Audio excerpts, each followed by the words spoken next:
Kembali kita bincang-bincang di RKIA Channel. Malam ini kita kedatangan tamu yang luar biasa.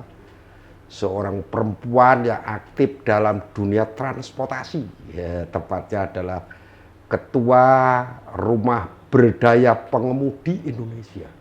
Perempuan tapi mengendalikan para pengemudi yang anggotanya puluhan ribu. Nah, Ika Rustianti, apa kabar? Baik, Pak Ketum. Sibuk apa ini sekarang? Ya, ngurusin sopir. Ngurusin sopir ya? Ngurusin sopir. Kenapa sopir harus diurus? Sebetulnya mereka cukup mandiri. Nah.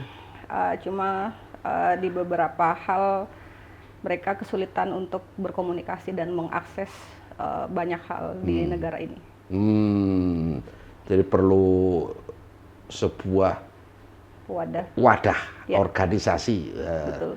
Tujuan membentuk organisasi RBP itu apa sebenarnya? Yang mengakomodir aja. Jadi sopir ini agak unik nih, Pak. Gimana sih? Uniknya di mana?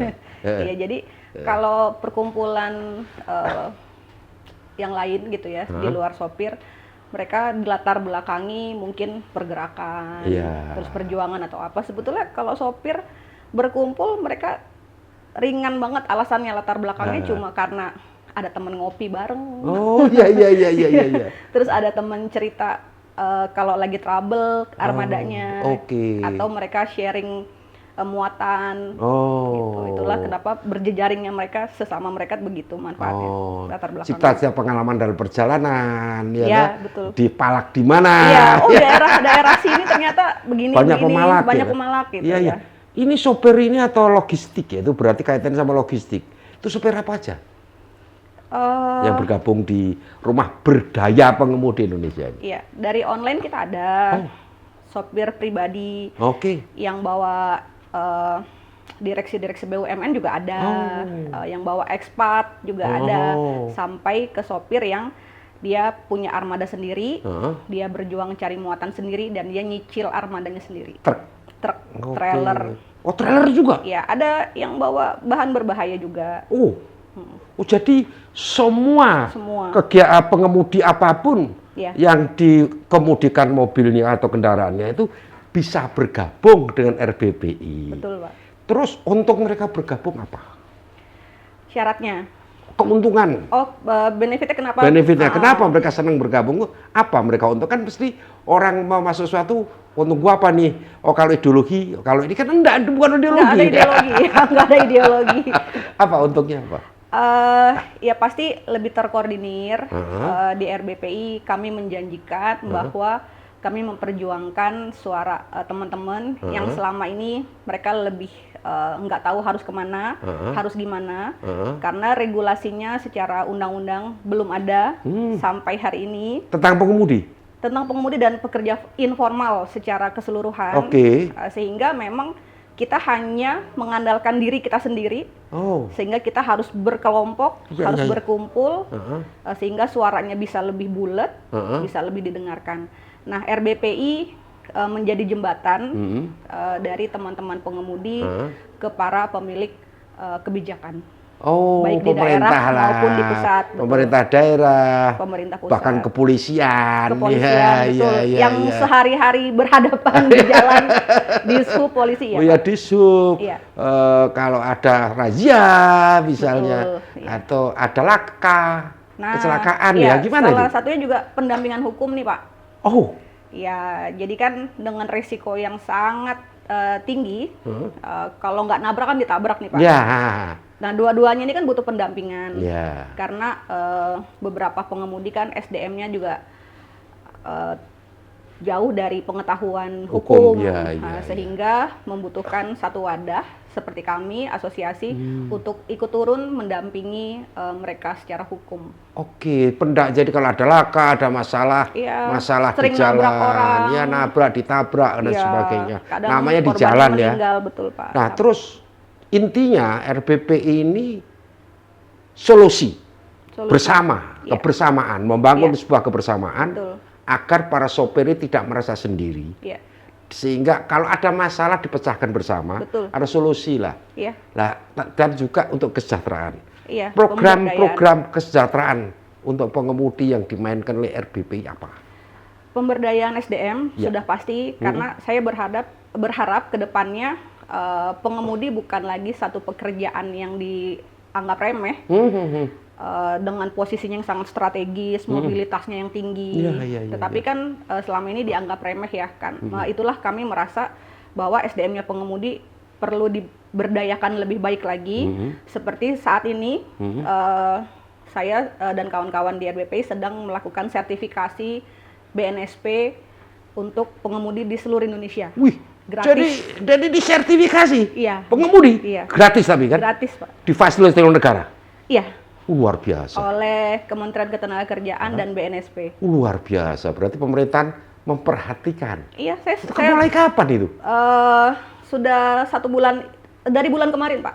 Oh, berarti tahun ini ya terjadi sertifikasi daripada pengemudi. Dan kemarin Kepala BNSP-nya Pak Hari juga menyampaikan bahwa ini satu terobosan baru, bahwa mereka cukup menyoroti dan memprioritaskan pelaku transportasi. Luar biasa nih. Sebelumnya belum nih, Pak. Jadi gimana pandangan ini, pemerintahan mau berakhir nih Pak Jokowi? Iya. Pandangan Ika gimana? Pertama ingin mengucapkan terima kasih karena di era Pak Jokowi yang sebelumnya infrastruktur itu tidak merata, itu yang paling terasa di dunia transportasi kita di era Pak Jokowi adalah infrastruktur yang sampai ke desa-desa, sampai ke daerah-daerah yang tadinya teman-teman tuh kalau dapat muatan ke daerah itu males banget, gelap, terus jalanan nggak karuan, gitu. Sekarang sudah jauh lebih baik, sudah bisa dilalui dengan nyaman.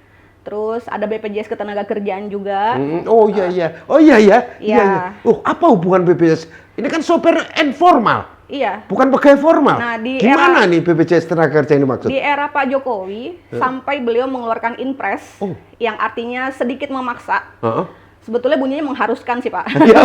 Mengharuskan seluruh elemen pemerintah daerah dan pusat untuk ikut menggiatkan kepesertaan BPJS Ketenagakerjaan khususnya untuk informal, sehingga lahir program BPJS Ketenagakerjaan bukan penerima upah atau informal.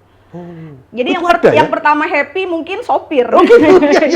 Karena mereka bukan pegawai formal ya. Iya, dan dengan resiko yang selama ini di jalan, kita kalau celaka, selama ini kan patungan sebelum ada BPJS, BPU, ada yang diamputasi kakinya kita harus patungan. Waduh, luar biasa. Ada yang celaka kita harus patungan. Tapi kan sekarang enggak, Pak. Oh gitu.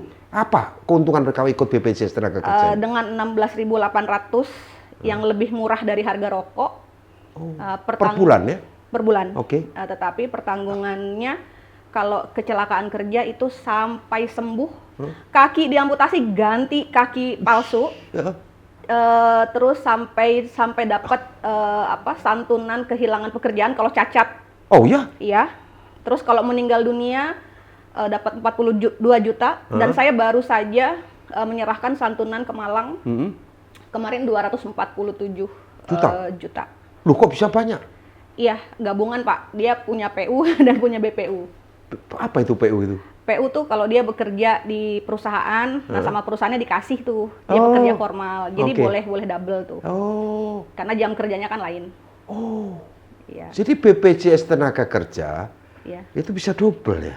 Iya, kalau misalnya jam kerja di perusahaannya dari pagi sampai jam 5, terus setelah pulang kerja dari perusahaan dia ngojek misalnya sampai malam, itu masuk BPU tuh. Nah itu santunannya kalau meninggal karena sakit boleh double. BPU itu singkatan apa? Bukan penerima upah. Bukan penerima upah. Kalau PU penerima upah. Itu BPJS memperhatikan itu? Iya, dan itu ada di eranya Pak Jokowi itu sampai keluarin Inpres. Sampai ini juga ada Inpres? Iya, bahkan sekarang. Bukan hanya penerima upah aja?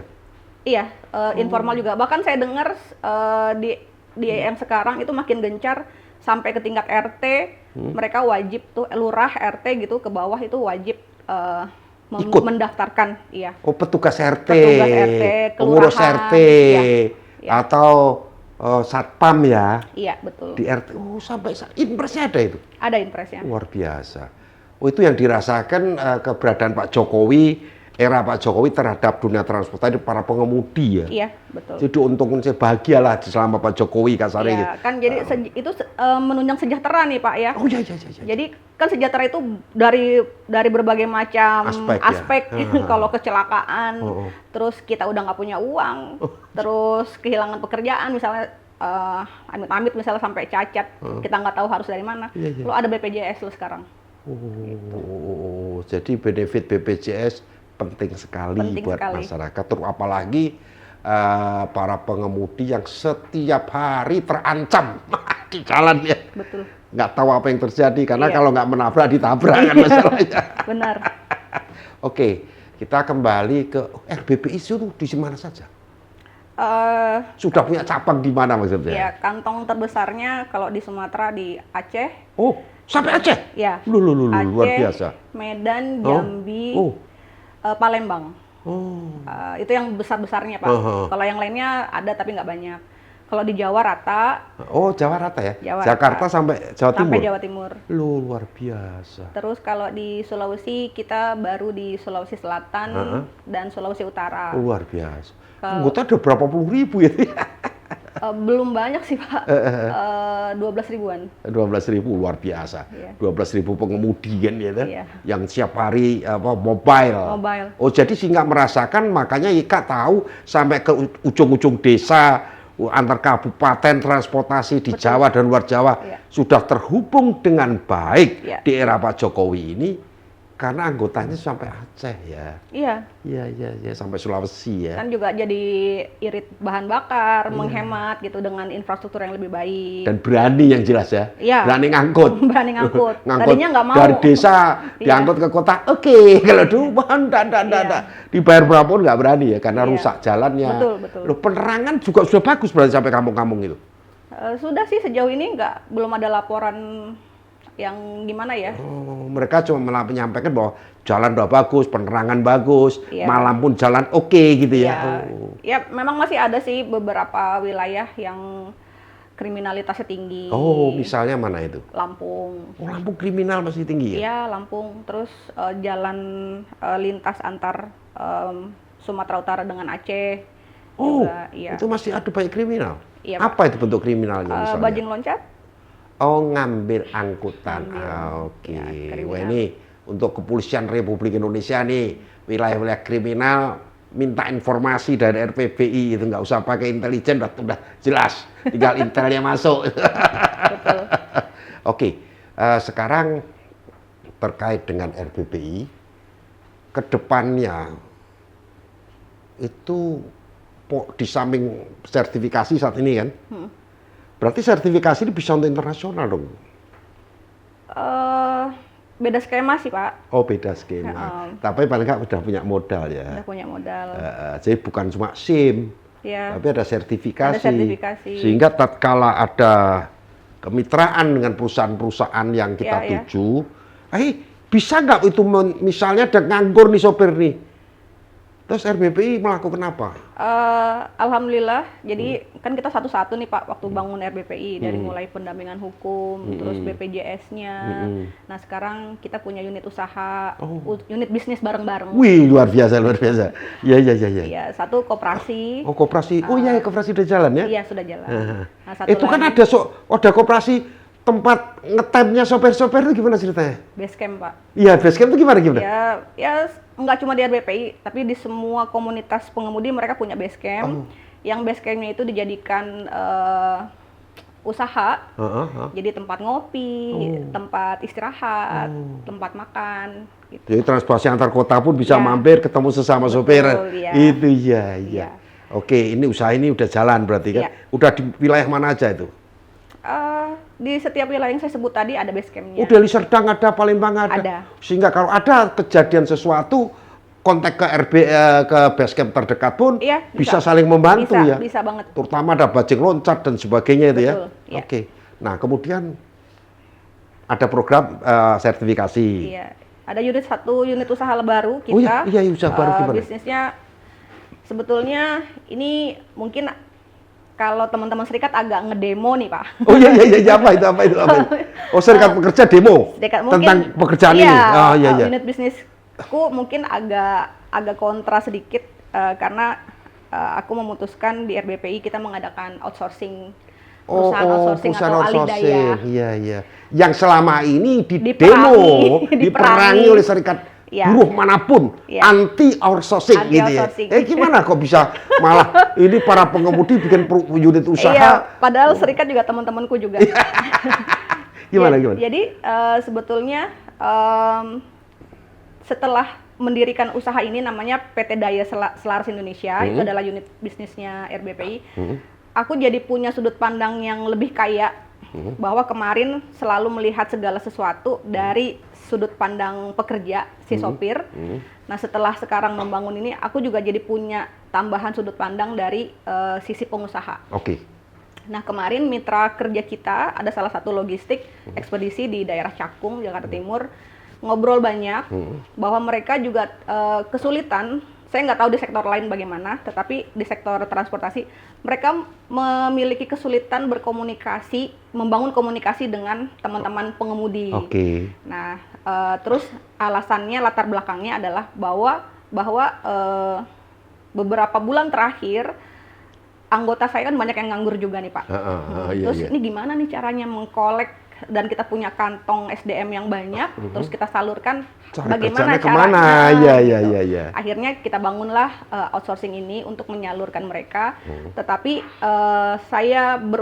kami berusaha, perusahaan outsourcing ini adalah latar belakangnya atau background dasarnya sosial, dilatar belakangi oleh kondisi sosial. Kami punya modal sosial yang bisa kami jual ke perusahaan. Kayak kemarin saya bilang ke mitra kita itu, kami ini backgroundnya asosiasi, sehingga kami punya modal sosial, integritas, loyalitas, terus kami punya soliditas, sehingga perusahaan itu kan sebelumnya meng-hire sopir-sopir secara bebas. Jadi walaupun saya dari asosiasi pengemudi, tidak menutup mata bahwa ada sopir yang bandel. Ya Pak Ketum tahu lah ya, mulai dari ban hilang, BBM dikencingin gitu kan, kencing BBM gitu. Iya memang begitu. Nah, tetapi kami punya modal sosial yang sangat kuat di RBPI, sehingga saya bilang sama mitra kami bahwa insya Allah nih sopir yang kita salurkan punya integritas dan punya sikap yang lebih baik, attitude yang lebih baik, itu penting banget gitu. Jadi di satu sisi ya mungkin teman-teman serikat itu memprotes keberadaan outsourcing, tapi dari sudut pandang dan kondisi kami saat ini, kami melihat perusahaan alih daya tidak selamanya menjadi sesuatu yang negatif. Ya buktinya dengan kita bikin ini di latar belakangi poin-poin yang tadi, mudah-mudahan justru bisa membantu baik si pengusaha dan juga si pengemudi. Jadi RBPI mendukung ada outsourcing. Iya, dalam catatan ya Pak, karena banyak juga outsourcing yang nakal, makanya diperangin tuh Pak. Artinya aturannya jangan dihilangkan gitu loh. Aturannya iya, jangan. Cuma ditata. Outsourcing yang tertata. Setuju banget. Ada aturan-aturan tentang outsourcing, hubungan perusahaan outsourcing dengan pekerja itu harus transparan dan sebagainya, kira-kira seperti itu ya. Oke, artinya bukan outsourcing yang dilarang, tetapi aturan main antara perusahaan outsourcing dengan tenaga kerja. Iya, jadi kalau masalah nakal, sopir ada yang nakal, outsourcing ada yang nakal, pengusaha ada yang nakal. Jadi bener kata Pak Ketum tadi. Regulasinya yang harus ditata. Nah, RBPI hubungan dengan pemerintah, CGU, kepolisian ataupun Kementerian Perhubungan pernah terjadi nggak? Dengan polisian sering.